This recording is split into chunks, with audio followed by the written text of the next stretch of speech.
Hello दोस्तों, कैसे हो आप सब। दोस्तों, आज इस वीडियो में हम विज्ञान के कुछ महत्वपूर्ण प्रश्न देखेंगे जो किसी न किसी एग्ज़ाम में बार बार पूछे गए हैं।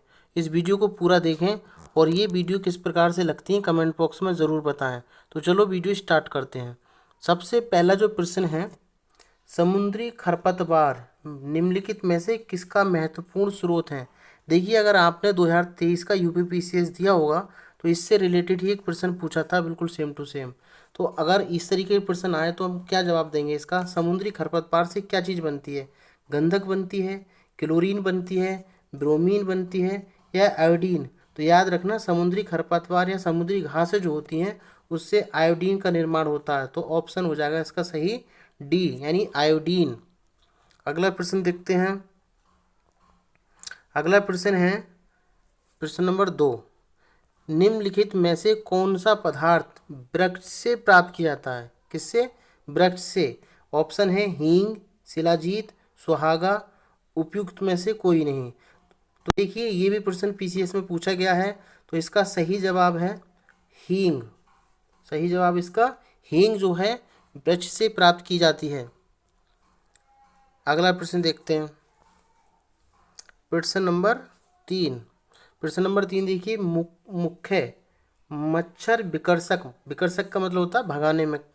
तो अगर मुख्य मच्छर विकर्षक किससे प्राप्त होता है। तुलसी से, नींबू से, नीम से, हल्दी से। तो देखिए, नीम का जो प्रयोग किया जाता है मच्छर विकर्षक यानी भगाने के काम में किया जाता है। तो ऑप्शन सी जवाब, यानी नीम सही रहेगा, ऑप्शन सी। प्रश्न नंबर 4 देखिए। प्रश्न नंबर 4 है, निम्न में से कौन विषाणु जनित रोग नहीं है। विषाणु जनित कौन नहीं है इन चारों में से। देखिए, खसरा। खसरा जो होती है ये भी विषाणु से होता है। रेबीज ये भी विषाणु से होता है। पोलियो ये भी विषाणु से होता है। लेकिन जो ऑप्शन डी है, जिसे कि कहते हैं क्षय रोग या तपेदिक भी बोला जाता है या टीबी भी बोला जाता है, ठीक है, तो ये जो रोग है ये बैक्टीरिया से होता है। तो इसलिए ऑप्शन डी हमारा सही जवाब है। अगला प्रश्न देखते हैं। प्रश्न नंबर 5। इम्यूनोलॉजी के जनक कौन है। Father of immunology. तो देखिए, ऑप्शन है Robert Koch, Louis Pasteur, Edward Jenner, Landsteiner. तो लैंड स्टीनर तो नहीं, ये ब्लड ग्रुप से रिलेटेड है। तो इसलिए सही जवाब होगा हमारा option C, Edward Jenner, option C. अगला प्रश्न देखिए। प्रश्न नंबर 6 कई बार पूछा गया है एग्जाम में। एथलीट फुट बीमारी होती है, इनमें से किसके द्वारा होती है। जीवाणुओं से, फफूंद से, प्रोटोजुआ से, सूत्रकृमि से। तो ये इसमें क्या होता है, एथलीट फुट का मतलब पैर फूल करके काफ़ी मोटा हो जाता है, इसलिए एथलीट फुट बोला जाता है।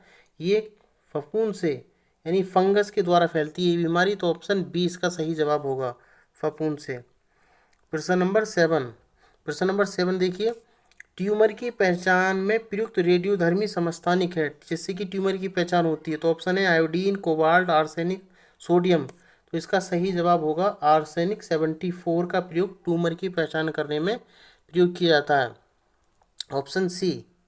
प्रश्न नंबर 8 देखिए।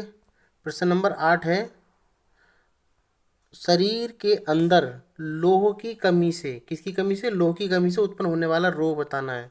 तो देखिए, वर्णांधता तो नहीं होती है। रतौंधी, तो ये विटामिन ए वगैरह से कम होती है। टीबी, तो ये तपेदिक की जिसको टीबी भी बोला जाता है, ये भी नहीं है। रक्तहीनता, एनीमिया जिसे बोला जाता है, ये अगर लोह की कमी हो जाए तब जाकर के हो जाता है। तो ऑप्शन सी इसका सही जवाब होगा। अगला प्रश्न है प्रश्न नंबर 9। फोटोग्राफी में उपयोगी तत्व है silver nitrate, silver bromide, sulphuric acid, nitric acid. तो कई बार एग्जाम में पूछा जाता है फोटोग्राफी में कौन से कंपाउंड का प्रयोग किया था। तो याद रखेंगे सिल्वर ब्रोमाइड इसका सही जवाब है। और फॉर्मूला होता है इसका AgBr। तो याद रखेंगे ऑप्शन बी इसका सही जवाब है, सिल्वर ब्रोमाइड। अगला प्रश्न देखिए। प्रश्न नंबर 10। सामान्यतः गुब्बारे में कौन सी गैस भरी जाती है। Hydrogen, oxygen, carbon dioxide, helium. तो इसका सही जवाब होगा ऑप्शन डी, हीलियम गैस जो होती है वो गुब्बारे में भरी जाती है, क्योंकि सबसे हल्की होती है और ऊपर से क्रिया भी नहीं करती किसी से। प्रश्न नंबर 11। प्रश्न नंबर 11 है, वनस्पति तेल में तेल से वनस्पति घी बनाने में प्रयुक्त होने वाली गैस है। यानी अगर वनस्पति तेल से वनस्पति घी बनाएंगे तो किसका प्रयोग करना पड़ेगा, तो हाइड्रोजनीकरण करना पड़ता है, ये है हाइड्रोजन। प्रश्न नंबर 12 देखिए, प्रश्न नंबर 12 है ध्वनि तरंगें नहीं चल सकती ठोस में, द्रवों में, गैसों में, निर्वात में।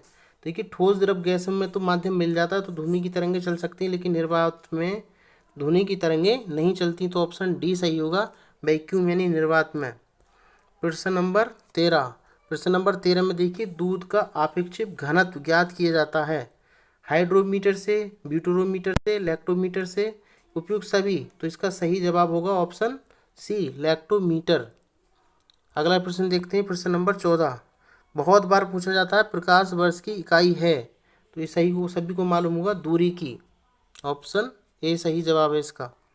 प्रश्न नंबर 15 देखिए, मलेरिया रोग को प्रभावी औषधि कुनैन का निष्कर्षण किससे किया जाता है, तो कुनैन का निष्कर्षण एक प्लांट होता है सिनकोना, सिनकोना की छाल से कुनैन बनाई जाती है, तो ऑप्शन बी सही जवाब है इसका। प्रश्न नंबर 16, साधारण मानव में गुणसूत्र होते हैं, तो ध्यान रखेंगे इसमें साधारण मानव में गुणसूत्र की संख्या होती है 46, यानी 23 जोड़े होते हैं। कितने जोड़े, 23 जोड़े। 23 जोड़ का मतलब 40 गुणसूत्र होते हैं, याद रखना, 23 जोड़े यानी 40 गुणसूत्र होते हैं। तो इस तरीके से इसमें कुछ हमने महत्वपूर्ण प्रश्न देखे, तो इसलिए इसका सही जवाब हो गया ऑप्शन सी यानी 46। तो इस वीडियो को यहीं रोकते हैं। अगर ये वीडियो आपको अच्छी लग रही है तो इसको चैनल को सब्सक्राइब कर लें, जिससे कि आने वाली वीडियो का नोटिफिकेशन आपको प्राप्त हो जाए। धन्यवाद।